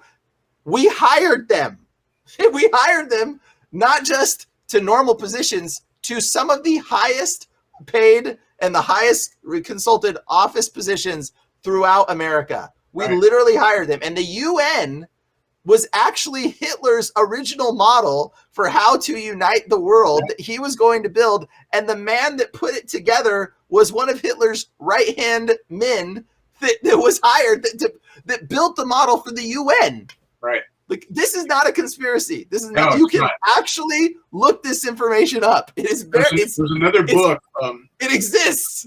There's another book about the Spear of Destiny, and it's a red book with the spear on it, and it talks about the secret submarine that went up to the Antarctic to retrieve a lot of the gold that they put there from the Jews, but also the Spear of Destiny. They wanted to retrieve that, and they say that if you read the book, there was a guy that was on the mission, and there was two people on this very submarine that were covered in like mummies. They had gauze all over their faces, so you can tell who they were. They were saying that it was Hitler and Eva Braun, and that they later escaped to Argentina. And there's even a special, like a history channel about finding Hitler, and they found all kinds of Nazi strongholds in the jungles of Argentina and in South America, and they have some actually very credible pictures of Hitler dying about 84 years old. Yeah, well, the Fifth Reich and the Reich of the Black Sun. Okay, the Wuhlsburg Castle was run by the Anerby, the occult Anerby, which was Himmler's deal. And they had a whole castle that was devoted to finding the most powerful objects in the occult that they could harness their power to win the war. And they had the whole ritual chambers. It was just intense. So they were always been involved in the occult. I mean, back to Dietrich Eckhart with the Thule Society, who supposedly took Hitler through some black magic rituals to open his third eye, force his third eye open. And a lot of the technology that came out of the Nazis, there's a book called It's very advanced technology. The Right of the Black Sun details all the technology that just fell out of the sky. And some people say it came from fallen angels or demons. Or demons or aliens. Yeah, aliens. Same thing. Yeah, exactly. But see, that's the thing. People don't know it's the same thing. Yeah, So here's the theory. Okay, I'm going to tell you right now. So the Aztec Mayans would sacrifice people, right, and they would kill people, and suddenly an entity would manifest. And this is why the Aztecs did this. They would do this over and over when they dedicated a building. They wanted the gods to show up or the entities. It would be they'd kill a bunch of people until a being would like physically show up, like a star in the sky. A being would show up or come down, or like a glowing alien, if you will, would show up, or a body that they've decapitated would suddenly be manifest and then like inhabit it, and like a demon would manifest. But they didn't know these things were demons. They thought they were gods. And so they would kill until a demon or a fallen angel would appear, and then they would ask the angel of something, or try to evoke the spirit and then try to get something or learn something or be like, oh, it's amazing, right? And so this is how this would do it. Well, Hitler, I think, got wind of that idea, and I think he was doing the same thing. I think he was sacrificing people, killing to try to get an entity to show up in some way, which is what I think is some of the thoughts that he probably went through. Yep. And did that and evoked some demonic spirits and got some information from them, and then in exchange for selling his soul or whatever thing he did when he did these things. Well, they had the Nazi Bell. The Nazi Bell was a bell-shaped spacecraft that hung over concentration camps during the war. You can Google that. You can see a bell-shaped craft. They found it. They found the mausoleum, this circle, kind of a Stonehenge circle. But again, that they didn't know what that was. They don't know exactly what it was. They don't know if there was mystery to it. Yeah, but there's a lot of mystery. Technology came from the same source. Yeah, it came from something we don't really know, but you do know they made some Nazi like spaceship looking oval thing. There's like video footage of it, and you're like, why would they make that? Why would they make that at all? And then the United States made one. And the United States saucers too. The Nazis made other saucers, but the bell was shaped like a bell. They also thought it was a time machine. Yeah. But see, here's the weird part: is that okay, we can contemplate all these theories and say all these things, and there's all this information or whatever, but the fact is, we still hired them. Okay, exactly the point. We still hired the dudes that were making all this evil stuff and put them in high places of government and hired them and had them working with our people. And even Jack Parsons, you can Google, there's a book called Sex and Rockets, the occult world of Jack Parsons. And if you don't know about Jack Parsons helped develop rockets that they use for NASA. Rocket fuel that was used for NASA's ships that was connected with Nazi scientists. Rocketdyne. Like, what? Like, and actually, he was also the head of the OTO, the Order of the Golden Dawn, which is Aleister Crowley's Satanic Church in America. Yeah. And he operated out of a Pasadena mansion. Yeah. Yeah. So the people involved in outer space stuff, are all connected to occult practices, witchcraft, Nazis, and human sacrifice. I'm not even joking. Yeah. You could do some research yourself and find this out. In fact, I would encourage you, please do some research. Don't just watch our video and take it for granted. Do some research because it's very interesting, a lot of it. Like, I'm not saying that, they are 100%, but look into it and you're like, the evidence is pretty overwhelming to be like, this is interesting. And it gets us to the point about the moon. Yeah. So did we go to the moon? Now, right now, there's some video footage out there where Elon Musk says, oh, you can tell it, when he sends the car out into outer space, he's like, oh, you can tell it looks fake, and you can tell it's real because it looks so fake. That's it. That's his explanation. Planet, and how long will we be getting live views, do you think, from the car? Well, I think it looks so ridiculous and impossible. And you can tell it's real because it looks so fake, honestly. We'd have way better CGI if it was fake. And the colors all look like kind of weird in space. There's no atmospheric occlusion. Everything looks too crisp. Which is so funny and ironic. But maybe I think we can send things in outer space. I think we can put satellites up. I think we're able to do that. Did we go to the moon? questionable. Okay, questionable. The satellites are rotating in the belts around the Earth, not in actual outer space. Exactly. They're in the upper atmosphere, and then they're stuck in orbit and rotating around. They got little jets and whatever, and they're moving around. Or they're just staying in one place and the Earth is spinning around them. Yep. Okay, but here's the deal. We know from satellites that the Earth has to be round too, because of, well, actually, here's an interesting one. Ham radios. Yeah. Here's another reason why the Earth is not flat. Okay, ham radios only work at like a distance. My friend was just telling me this, like a distance of like 4 miles if you were standing on the ground. Okay, and we can tell the Earth is round because let's say you go to the base of a mountain and your friend goes to another distance all the way down, and it's flat land. Okay, your ham radio is going to work all the way across, but at a certain point you go beyond the event horizon and things start to get round. Okay, and then the radio signal can't arc over because it goes in a straight line. And so if your friend is beyond the arc and you're over here and he's over here, your radio signal just won't reach your friend. It'll just go like that. Boop. Okay, so we know there's an event horizon that ham radio, but if you stand on a mountain right here, then your radio signal will reach your friend. Right. So if there's a mountain right here and you're up on the mountain and your friend's over here on the bottom of the round Earth, that mountain view tip, if it's in line of sight, it can still reach the radio. Yep. Okay, so we know from radios, we can tell that the Earth is round. We can also tell that the Earth is round from moving water and how islands move on an ocean, okay? Right. So this one is interesting. So if you ever on a boat, and unfortunately a lot of people that are flat earthers don't go out on boats, I think, because they would fall off the edge, yeah. They would fall off the edge, or they would know that this is true. But if you go out on a boat, what you see with your eye is the island first. You'll see if you're coming up to an island, what you see, how do I illustrate this? Okay. What you see is you're standing here and your view, you'll see, let's say you're coming up to a building. You won't see the base of the building. What you'll see is the top of the building. Yep. Okay. You'll see the top of the building first. Then you'll see, then you'll see the whole building. And then the building will just get bigger and bigger and bigger as it moves towards you. Okay.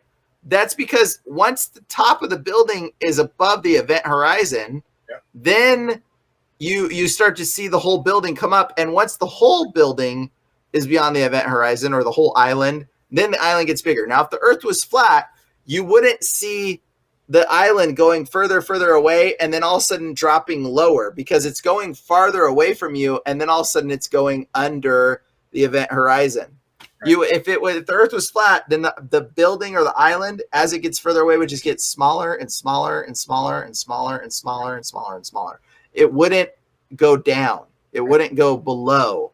But you know the Earth is round because it starts to go below as it goes farther away. Same thing with a mountain that you're approaching the mountain. You don't see top of it, and you get closer and closer. And and then you begin to see the bottom of the mountain as you get closer and closer and closer, because it's moving like this at you. It's moving like this. And then once it passes the event horizon, which is the arc that your eye can see, then it's in a field of view that you're able to perceive fully. And so that's another thing about flat Earth that you can observe yourself. So we can observe stars, we can observe ham radios, we can observe mountains and boats on water, and I don't know what else, but those are some really good points that you can observably test yourself to determine if the Earth is flat. Okay.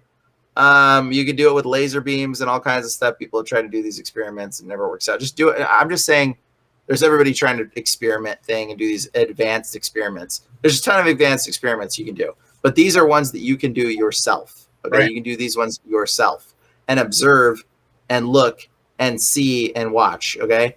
And just take everything just for granted. I mean, there's stuff, like I say, there's so much deception out there. Research and back it up and try to, even pray about it, that you would be led to exactly the truth, Yeah. And then think about, so when the moon the moon moving like this, right? Moving around. So here's the deal. we don't know what the backside of the moon is, but there is an astronaut that supposedly went to the moon. What's his name? I forget. It was Apollo 11. Apollo 11. I forget his name. Anyways, there's an astronaut that went to the moon, supposedly, or whatever. And he, you don't look it up. It's no big deal. But what he did is he literally said that there is structures on the dark side of the moon in like an interview or something, or he wrote about it or whatever. And you can watch this interview and like hear him talking about it. He literally talks about aliens and structures on the dark side of the moon that you just don't know, and we don't know, and we never will know because we can't go there. We haven't been there. Now, maybe we sent rocket ships and got lucky, and the rocket ship looped around the moon and came back. Maybe we got there, and maybe we found out there is a bunch of alien, half angel human beings living on the moon that are like, hey, get out of here or we'll murder you all. You know, like, I mean, who knows what's on the dark side of the moon? Who knows if it's structures? Who knows? But Buzz Aldrin, say what? There's a video you can watch. It's Apollo's 11 third astronaut reveals secrets from the dark side of the moon. It's on YouTube. Yeah. Now, either he went crazy or I don't know, but supposedly the astronauts they choose are great people that never go crazy, and they're super amazing, right? And they're so hard to be an astronaut, or they're looking for something specific about being an astronaut, which is my theory, which is you're susceptible to hypnosis. And they hypnotized you when you're an astronaut. They take astronauts and they hypnotize these people to believe that they went to the moon, because hypnosis works, people. Hypnosis is very, very, very, very real. Brainwashing, very real. Yeah. I know. I've studied a lot of it. I've actually done it by default to some people. So it's very real. It's very real. There's also a lot of things about the Nazis going to Mars, going to moon and building structures on it. And, you know, it's like, you don't know what that was. I mean, it could have been a, quote, out of the body experience. Like they talk about going into hollow earth and traveling from hollow earth to these moon structures and all that stuff. And it just could be a demonic deception where they go out of the body and are taken and shown stuff, and they think, you know, that's what's going on. I mean, there's so much of that. Yeah. Who knows? Who knows? But I think NASA, ironically, being called NASA, which is Hebrew for deceive, and being named that by a bunch of Nazis and satanic scientists, like literally Satanists, like Google the life of Jack Parsons and you'll know what I'm talking about. Yeah. Like read his books. Like, well, don't read his books. It's very evil. Actually, we did a whole episode on that, on Jack, Aleister Crowley, or I mean, L. Ron Hubbard. Yeah. Oh, okay. So yeah, anyways, very interesting thing about that. And like, the reality is, did we go to the moon? I don't know. I don't know. And I can't say we did, and I can't say we didn't. I just don't know. The truth is, you got to be cautious with how you perceive things, because you can't, I mean, if you want to be not called a conspiracy theorist and not a moron at the same time, then you got to be cautious with how you perceive your words. Like, we just don't know. The reality is this, we don't know. And the Aurora Borealis supposedly is actually the solar flares hitting the earth and warping around it. And it creates this ionic sphere, sort of Aurora Borealis effects of basically you're seeing radiation going over the earth. And that's what the Aurora Borealis is. And we supposedly now can't get past that as astronauts, because it's so much radiation, it will like cook you. Okay. So like and this is a problem with science today. And it's part of the reason why we haven't sent anybody back to the moon, because we can't get past that Aurora Borealis, or the radiation shielding. I forget what there's a specific name for it. There's a certain belt. It's a certain belt. I forget it. There's something. Yeah, belt. You're right. Anyways, we can't get around it because it just encompasses the whole Earth. But supposedly, we once upon a time shot a person or a few people in rocket ships straight through that Ionis belt, or whatever the belt is. That radiation belt that like cooks people alive. It's like putting somebody through a microwave, like putting a chicken like through your microwave or whatever. So, but supposedly people went through that belt, lived, made it to the moon, landed, had enough fuel to launch off the moon when Elon's just now created the first rocket that can land and be relaunched. It's like Van Allen belt. Van Allen belt. That's it. You're right. And then, so the Van Allen belts, we can't supposedly get past that now. And then there's also the NASA scientist video where they interview the NASA scientists and they're like, would you go to the moon? He's like, I'd go to the moon in a second. The problem is we lost all the information and calculations. I'd go to the moon in a nanosecond. The problem is we don't have the technology to do that anymore. We used to, but we destroyed that technology, and it's a painful process to build it back again. And so we can't get there no more. Well, how'd you get it in the first time?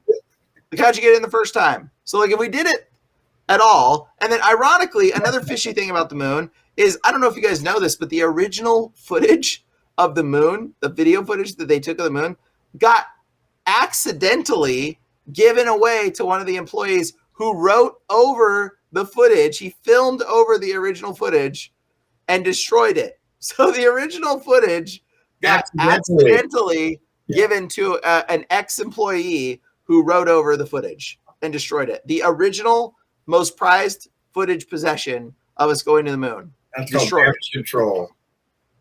I mean, like, that's pretty dang shifty. That's pretty dang, like, why would we not have treated that a little bit better? Yeah. Fascinating. God is laughing. Yeah, I mean, it's so funny to think about the reality of what we think we know. And then now we can't get to the moon at all. Now we forgot the technology. Now we don't even have the technology. Now we don't even. Well, we're going to Mars now. But we're going to Mars, all the way to Mars now. We already been to the moon. Let's go to Mars. Yeah. Like, you know, I mean, I just think, like, the calculation there should be pretty simple. I mean, Elon, why don't you just try to go to the moon? Like, if you can get it to Mars, like, the moon's our neighbor. Like, we could easily reach the moon, right? Maybe just nuke the moon, make a better atmosphere there. We can have you have all these satellites that are going to, like, hundreds of light years away and sending back these images of these things we've never seen, and we don't know that even any of that is really real. You know what I'm saying? Well, if it's sending back photos, I mean, I guess it's real, but who knows? Well, I mean, they're real photos, but we don't know what they are. What they are. Yeah, who knows? I mean, yeah, but so is involved. We don't know. Yeah, I mean, they Photoshop a lot of stuff. A lot of the images that you see are created by Photoshop, which, again, NASA was involved with, I believe, the development of Photoshop. Wouldn't that make you guys a little questionable of reality? Like, NASA was involved with some of the development of Photoshop. I don't remember what part exactly, but you should, like, Google it. I'm pretty sure I remember hearing something about that. Right. But yeah, NASA was somehow involved with some of the components of Photoshop. And so it was like, why are they in what? Huh? Like, so, you know, I think we can go into the upper atmosphere. I think we can float. I think we can get into upper orbit. I think we can send satellites. Obviously, we have to be able to send satellites because the satellites work and our phones work and all the stuff works, right? But I think going to the moon, questionable. Deleting the footage, questionable. Not having the calculations today, questionable. Like, you know, not being able to get there anymore because we just don't know how, questionable. We forgot. You know, not knowing, having our scientists or the astronauts that went there supposedly going crazy and saying that we didn't go there, like Buzz Aldrin. Have you all watched the video of Buzz Aldrin's lately? Like, type in on BitChute. You have to do this on BitChute because if you try to do it on YouTube, it ain't gonna work. But go on to BitChute and type in Buzz Aldrin. There is no moon, or no Buzz Aldrin fake moon, or something like that. I don't know. Just type in just type in Buzz Aldrin on BitChute. I'm pretty sure you're gonna find it, but you're gonna find a footage of him talking to a little girl that goes, "I got a question. Why haven't we gone to the moon?" And he's like, "That's not an 8-year-old question. That's a question I have. And I think I know the answer because we never went there in the first place." And he says it. Buzz Aldrin literally says this to the little girl. And then you see the confusion on his face. And he's like, wait, did we never go there? And you could tell this man that supposedly walked on the moon, it's almost like he's getting, like when people have hypnosis done to them, right, when they get old, it starts to deteriorate and the effects start to break away. And it looks like the hypnosis that's been done to him to make him think that he actually went and landed on the moon, that hypnosis perspective is breaking away because he was talking to a child. And when he was talking to the child, there's like this component of endearment in your brain that wants to reveal truth that kicks on. And that endearment component kicked on, and it overrode the safety endearment component, overrode the programming of him being imaginally placed on the moon. And that's literally what it looks like from a person that's understanding hypnosis. Like, it looks like a person that's hypnosis is breaking in their brain. That's what I perceive it as, a faulty component of hypnosis. I'm going to check that out. Yeah, it's so, if you haven't seen it, it's amazing. And then he gets all confused and he's like, why did I say that? And he's like, I don't know why. It's like, dude, it's hilarious. And there's multiple other videos of him saying. Well, there's also a video of the Kubrick video of which supposedly they hired him to shoot this fake moon thing, and they're walking on the moon. It's all black and white, and a big Hollywood light falls over on it and shows that it's totally fake. Yeah, but yeah, I've seen something about that. That could be fake too, though. Like, well, all we can do is we like see the people that have question the people that said they did it. Validate the people that said they did it. Well, yeah, question those things. But like the reality is like when you're looking at the stuff that's there. And here's another thing about time travel. Like, here's another big conspiracy. Okay, I'm gonna share another one. The Mandela effect. Right. Okay, a lot of people like get lost in like the Mandela effect. It's the Large Hadron Collider because that's a really smart little kid told us on the internet that the Large Hadron Collider turned on and it's making bubble universes, and every time they smash an atom together, it's create another alternate universe and blah blah blah. And that's why everybody's forgetting things. There's just subtle changes happening, and suddenly people think Berenstain Bears is whatever. And C-3PO didn't have a silver leg; he was all gold. Okay, right? Okay, so I don't know if you haven't researched the Mandela effect, but you should absolutely do it. The Mandela effect. Let me give you a better perspective for the Mandela effect. This is again one of my perspectives. It's not some common one I've read out there. This is me thinking, now what could this possibly be? I believe time travel doesn't exist, okay? And I don't believe that alternate universes exist in the sense of multiple versions of yourself, okay? Right. I believe there are alternate dimensions, but not alternate universes with alternate yous, okay? I don't really buy that. Yeah, okay. But I also believe in hypnosis. And mass hypnosis is absolutely a thing, okay? Big time. And if they were found a way to subtly, inadvertently send out little signals through your phone while y'all are sleeping, telling you C-3PO is all gold, C-3PO is all gold, C-3PO is all gold, the mass of society gets these little symbols, get one little word, C-3PO is all gold, like.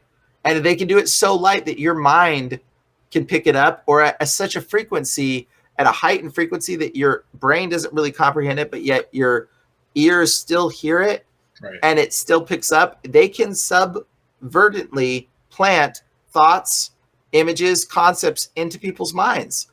And they could be doing this on a mass scale. Yeah. And they could literally be doing this, Berenstain Bears. And it could have been called Berenstain Bears, and we would have all remembered it as Berenstain Bears, but they did this Berenstain Bears as part of a social mass hypnotic programming to like just do some little thing or flash a scene in front of your eyes somewhere on the news that we've seen just for one split second.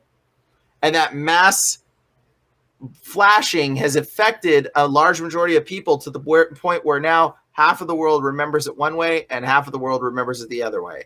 So it's more likely to me that the Mandela effect experience is probably it's a mass hypnosis experiment. Once again, it's all Tesla technology. There's the HAARP, which is a high frequency active auroral research program. And they have 2 million acres or some giant thing in Alaska with these towers that send these signals to satellites and are bounced back.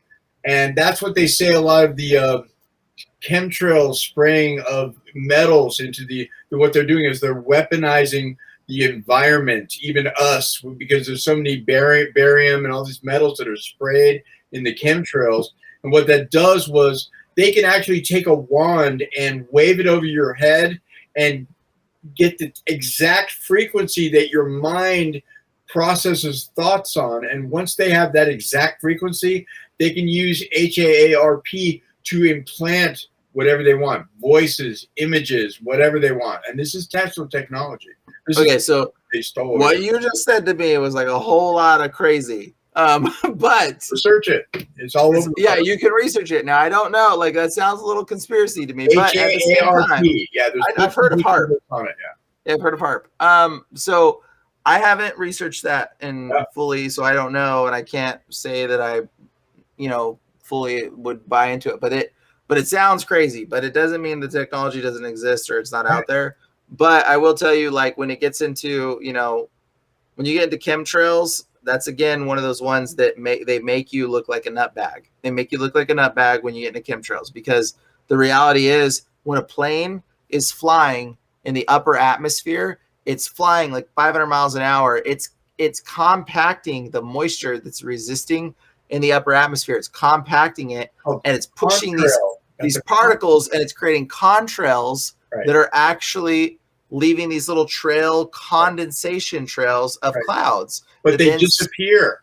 They don't stay in the sky and filter down. Well, they can disappear. They can disappear. They can stay in the sky. They do both. They can stay completely, because it can do it. It's a reactionary thing. Once a cloud is formed. What chemtrails really are is geoengineering, controlling the weather. That's the guys that they put in as geoengineering. So they can make it rain, they can make it do all this stuff. But once again, it's above the government that's doing the geoengineering. It's not our government; it's above it. And so that's why I don't think they have a lot of control, because it happens constantly. Here's the deal. Fill with it. And here's the deal. Constantly, I know airplanes are flying over our head, but those are passenger planes mostly. You could go look up geoengineering. You'd see planes that are the size of passenger planes with these things on the end that are spraying these trails that are not contrails. They're spraying something into the atmosphere. Okay, so hold on. Let me talk with pilots who have done it. Okay, well, I'm gonna talk so you don't sound so crazy. Hold on. So the thing is, I have seen photos of people rigging passenger planes. Yeah.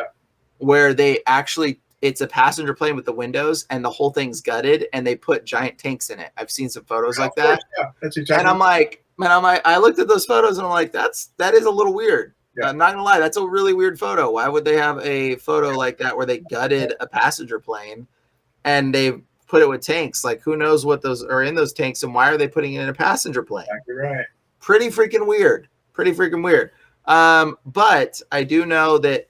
The reality is the parts per million in the atmosphere, like the earth is so big, dude, that if they sprayed aluminum, borate, oxidized, whatever, like borax, anything in the atmosphere, whatever they say they spray, the reality of you breathing it in without it being filtered before you breathe it in is not very likely. Like it's probably gonna get filtered before you breathe it in. And the effect, because I've seen.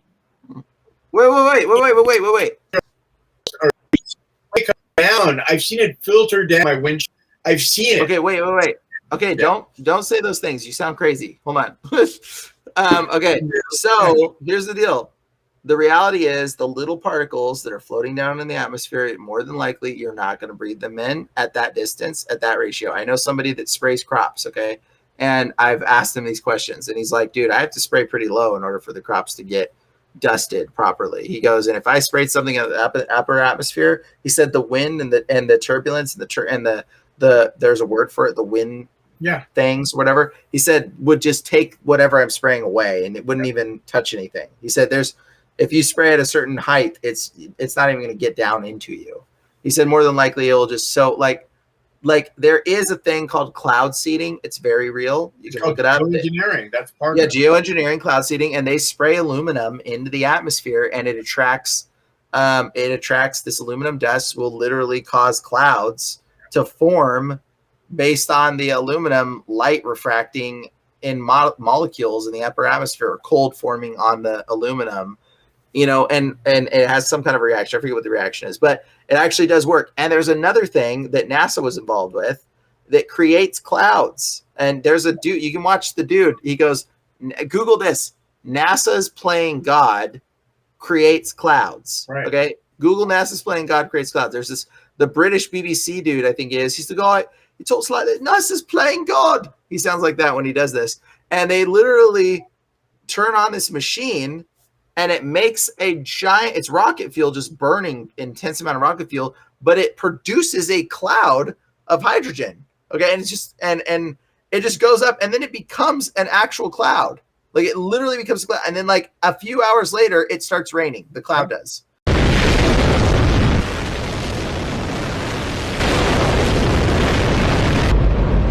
Don't worry if you can't hear what I'm saying. I couldn't even hear myself. This is the loudest sound you could possibly conceive. And as it turns out, the cleanest.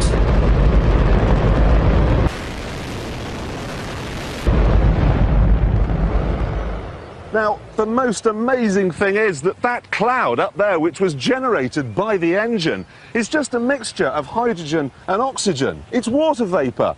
And in about an hour's time, someone in Mississippi is going to get wet washing. It will actually rain. I told you! It's raining!